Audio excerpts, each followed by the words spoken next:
Hello everyone, welcome to my new video. I hope so आप सब अच्छे होंगे और मैं भी अच्छी हूँ। कैसी चल रही है एग्ज़ाम की तैयारी? आई होप आप लोग जो है मन लगा के पढ़ रहे होंगे और मेरी जो तैयारी है वो भी ठीक ठाक चल रही है। ज़्यादा खास तो नहीं कहूँगी पर ठीक चल रही है।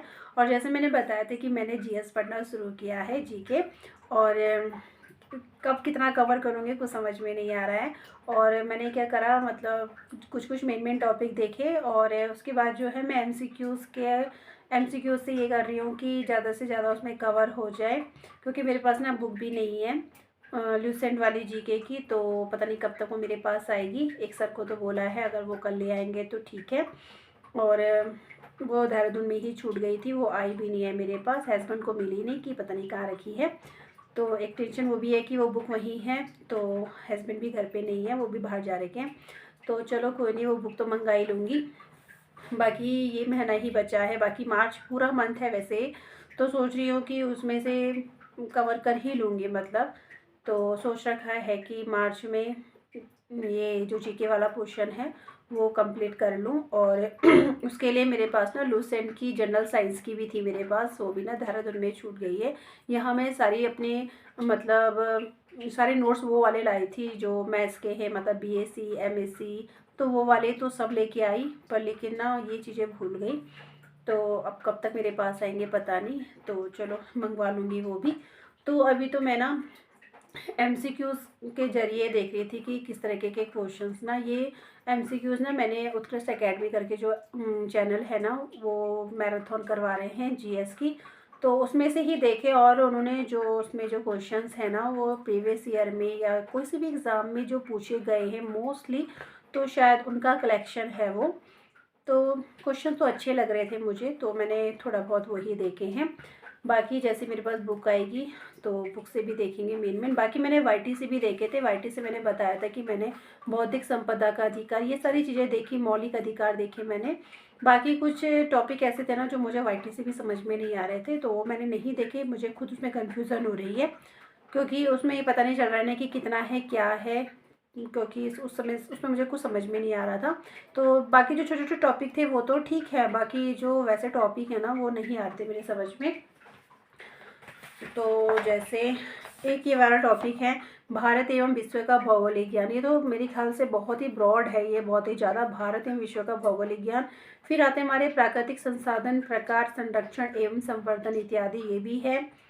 तो ये मैं वाईटी से मुझे अच्छा कंटेंट मिला भी नहीं, और अगर आप लोग कुछ सजेस्ट करना चाहते हो तो प्लीज़ बता दीजिएगा मुझे कि ये टॉपिक कहाँ से देखूँ मैं, क्योंकि मेरे पास अभी बुक नहीं है। और आई होप कल तक मेरे पास बुक आ जाए तो मैं लूसेंट की ही बुक से देखूँगी। बाकी तो और बुक्स है भी नहीं मेरे पास, और यहाँ पे ऐसे भी नहीं है कि बुक सेलर वगैरह हो कि मैं जाके परचेस कर लूँ, तो भी नहीं है। तो फ़िलहाल मैंने ना एमसीक्यूज़ वगैरह उत्कृष्ट एकेडमी की जो ऐप, मतलब जो चैनल है ना, तो वो मैराथन चला रहे हैं, तो उसी में से देखा मैंने। तो अच्छे लग रहे थे, क्योंकि वो ये कलेक्शन होता है जिसमें बहुत सारे प्रीवियस ईयर के जो होंगे, और बस वही। तो ना आजकल यही कर रही हूँ। बाकी सोच रही हूँ कि इसमें थोड़ा बहुत कवर कर लूँ, और उसके बाद बाकी जो रिवीजन है, टीचिंग एप्टीट्यूड का तो किया ही था। जीएस तो मैं देख ही नहीं रही, वो जीके और रीजनिंग तो मैं देख ही नहीं रही हूँ। उसको भी पता नहीं कब शुरू करूँगी, मतलब शुरू तो किया था, फिर ये कि थोड़ा करती हूँ फिर स्टॉप कर देती हूँ उसको।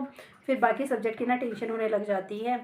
और टेंशन भी बहुत है यार, मतलब एक टेंशन ये नहीं है कि सिर्फ ये एग्ज़ाम क्लियर करना है, उसके अलावा भी बहुत सारी चीज़ें होती हैं। तो समझ में नहीं आ रहा है कि कैसे फोकस करें। फिर भी ये है कि फिर भी फोकस करते हैं। सुबह ड्यूटी भी करनी होती है, सब कुछ करना होता है, घर का काम भी करना होता है। और बहुत से तो ऐसे भी होंगे जिनको अभी तक टाइम भी नहीं मिल पा रहा होगा पढ़ने का। सच में ना, मतलब हम फीमेल, हम जो वुमेन्स हैं ना, मतलब सब चीज़ें कर लेते हैं, सिर्फ अपने लिए टाइम निकालने के अलावा सब चीज़ें के लिए टाइम रहता है, सिर्फ हम खुद के लिए टाइम नहीं निकाल पाते हैं। पर लेकिन आज अगर टाइम नहीं निकाला तो शायद हम कभी टाइम नहीं निकाल पाएंगे अपने लिए। ये खासतौर पर उनके लिए है जो, जिनके पास अभी पूरा वक्त है, जो अनमैरिड हैं अभी, तो वो अपनी सिर्फ पढ़ाई में फ़ोकस करें। क्योंकि ना आफ्टर मैरिज बहुत सारी चीज़ें हो जाती हैं, क्योंकि हमें सबको लेके चलना पड़ता है, सिर्फ हम अपने आप को लेके नहीं चल सकते हैं।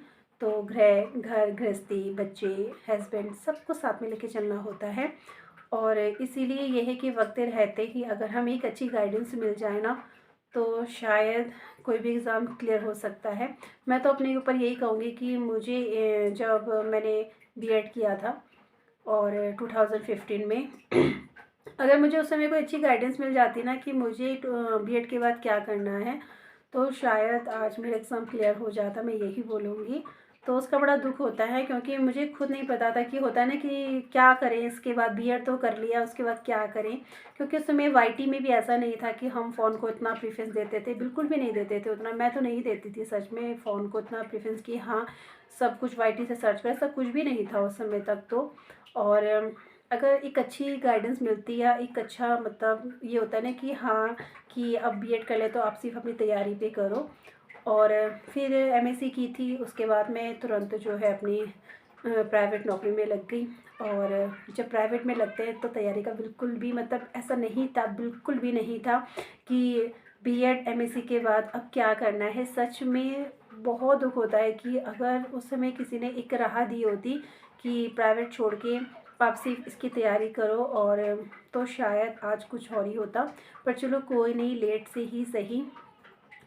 और उसके बाद शादी हो गई, बेबी हो गया, फिर मेरे फादर इन लॉ एक्सपायर भी हो गए। तो इतनी सारी चीज़ें हुई हैं। और बहुत से सोचते होंगे ना कि 2015 से तुमने मतलब तैयारी नहीं की, क्योंकि हर किसी के साथ सिचुएशन एक जैसी नहीं होती है। और पापा प्राइवेट में थे तो ये था कि जॉब करनी है और अपनी शादी के लिए भी थोड़ा कलेक्शन करना है। तो ये सारी चीज़ों को लेके ना, और लेकिन एक मैं यही कहूँगी कि जब हमें एक सही गाइडेंस नहीं मिलती है तो हमें नहीं पता होता है कि अब हम क्या करें, अब हम क्या करें, ये चीज़ होती है। तो हमारे स्कूल में जैसे चलाया गया था एक कैरियर प्रोग्राम चलाया गया था काउंसलिंग का। और सच में मतलब आज के टाइम पे बच्चों को कितनी सारी सुविधाएं, कितनी सारी प्लेटफॉर्म ऐसे हैं जहाँ पे बच्चों को समझाया जाता है। लेकिन मैं अपने टाइम पे कहूँगी तो मेरे टाइम पे ऐसा बिल्कुल भी नहीं था, किसी ने कुछ भी नहीं बोला। बस मेरे पापा ने ही मुझे बीएड करने के लिए कहा था। एंड बस उनकी ही राह पे ही चली। बाकी तो स्टोरी तो बहुत सारी हैं, और एक ऐसी ऐसी स्टोरी है कि वो शायद मैं तभी आप लोगों के साथ शेयर करूँगी जब मैं अपने इस पे सक्सेसफुल होंगी। और तो जो भी होगा देखा जाएगा, पर लेकिन अपनी तरफ से तैयारी पूरी ही है। और जैसा भी होगा क्योंकि जिस समय मतलब जब सवेरा हो क्या कहते हैं उसे, कि जिस समय जागो तभी सवेरा है। और तो बस ये है, तैयारी कर ही रहे हैं। आई होप अपना अच्छा दूँ, बाकी तो देख लेंगे क्या होगा क्या नहीं होगा। बाकी अपनी तरफ से मैंने पूरी कोशिश की है अपना 100% देने की। बाकी कैसा एग्ज़ाम आएगा, कैसा वहाँ पे परफॉर्मेंस होगा, वो देख लेंगे। बाकी ना जैसे ये जीएस, ये जो वाला क्वेश्चन है, सच में मैंने कभी जीके नहीं पढ़ी तो मुझे बहुत डिफ़िकल्ट हो रहा है, रियल में हो रहा है। क्योंकि अगर हम इससे थोड़ा सा भी टच में रहती ना तो शायद आज इतना परेशानी नहीं होती, क्योंकि ये सारे कॉन्सेप्ट क्लियर होते, सब चीज़ें क्लियर होती। बस एक बार रिवीजन करना था एंड देन हो गया। क्योंकि बहुत से ऐसे अभ्यर्थी होंगे जो शुरुआत से ही तैयारी कर रहे होंगे, क्योंकि ग्रुप सी के एग्ज़ाम की बहुत से कैंडिडेट जो है तैयारी करते हैं, तो उनकी इन सब्जेक्ट में, उत्तराखंड में हो गया, चाहे जीके में हो गया, चाहे करंट अफेयर्स में हो गया, पकड़ इनकी बहुत अच्छी होती है रीजनिंग में। तो ये उनके टच में रहते हैं अकॉर्डिंग टू हम जैसे लोगों के, जो कभी मतलब जीके भी नहीं पढ़ते, कुछ भी नहीं पढ़ते। तो इसीलिए ये है कि हमेशा पढ़ाई के टच में रहना चाहिए, और ख़ास तौर पे ऐसे सब्जेक्ट जो कॉमन होते हैं सबके लिए। तो उस चीज़ का दुख है, अगर ये चीज़ें पहले से पढ़ ली होती तो शायद आज इतना जोर नहीं देना होता होगा, इतना जोर नहीं देना पड़ता। तो चलो कोई नहीं, बस यही था, बाकी तैयारी करते रहना है। और जैसे जैसा मुझे टाइम मिलता है वैसे वैसे मैं अपनी तैयारी करती रहती हूँ।